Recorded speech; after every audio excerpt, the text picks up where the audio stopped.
Well, the building is highly efficient in that what I didn't mention. You might have heard it from somebody else that we use the concrete used in this building. 80% of it is recycled concrete. The asphalt used is recycled, and then the steel we use is recycled. Not 100%, some 80% generally.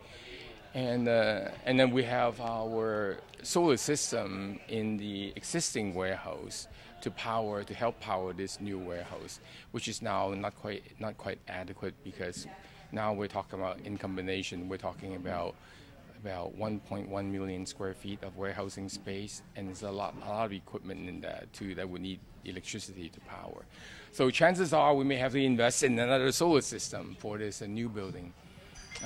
It is very, very green in that because we don't even use all the forklifts, all the cranes are electrical, so we don't use propane, we don't use gasoline, and so there's really no pollution here at all in this facility, and so and then it's super efficient, and then from a retailer's point of view, I think they would like that very much because the big thing is we would have practically 100% accuracy.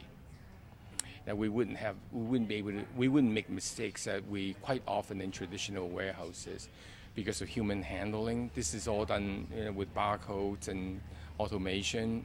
That is really practically not possible for us to make mistakes. And so this is really a warehouse of the future. It costs us a lot of money to do, but we're investing in the future. We have full confidence that this facility will be well utilized. And as I said in my little speech, this is way more than enough for what we want to use today, what we need. However, we can use it for the time being to offer public warehousing service, albeit in this automated warehouse on a pallet basis, or it could be even case goods. And then in the traditional warehouse, we can rent out space. It's a good idea. It's tremendous, and of course, being fully computerized, another nice thing about computers is they can work in the dark. So, tell me a little bit about that. Right. The fact that the building is unusual. Let me describe a little bit what we have done. This building, it's 185,000 square feet of land space. The footprint is.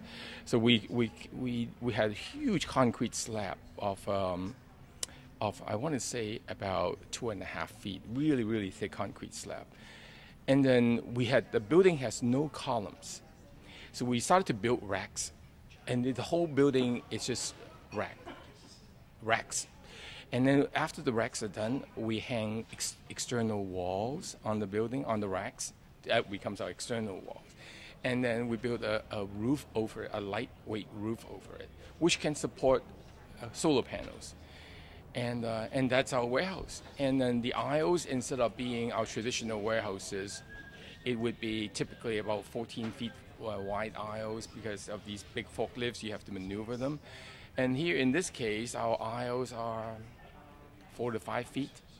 And then because these cranes that we have, not only can they go vertical and horizontal, they can actually, if the position that we need to, from the starting position is at the other end, is at an angle, the cranes can actually travel at an angle diagonally across to save time and energy. And so all that saves time. And then one of the things that's very interesting is, so during the day we may have a lot of activities, loading and unloading, but at night when nobody's around, what the computer will do is it will do staging on its own. It will pull pallets from back at remote corners of the building, put them in the staging area in the front, staging racks. And then so in the morning when we're ready to ship, they don't have to travel. These cranes don't have to travel so far. They can just pull from the local racks to load. So it is a dream, but it's not a new thing for us. About 3 years ago, actually, I built a similar warehouse, automated warehouse in Milan, Italy, and we have a factory in Italy. And it's a much smaller warehouse, only 5% of the size of this one. But the concept is well tested out. In that case, we did not use Daifuku. We used a company in Florence, Italy, actually, to do the software, and another company, Italian company, to build the hardware, then to build the building, and so worked out. We're very, very happy with it, and so now this is the second one for us, an automated warehouse. It's probably a first in the industry. Well, congratulations on your incredible project, and thank you for your tour. David, what a pleasure. Thank you for coming out again.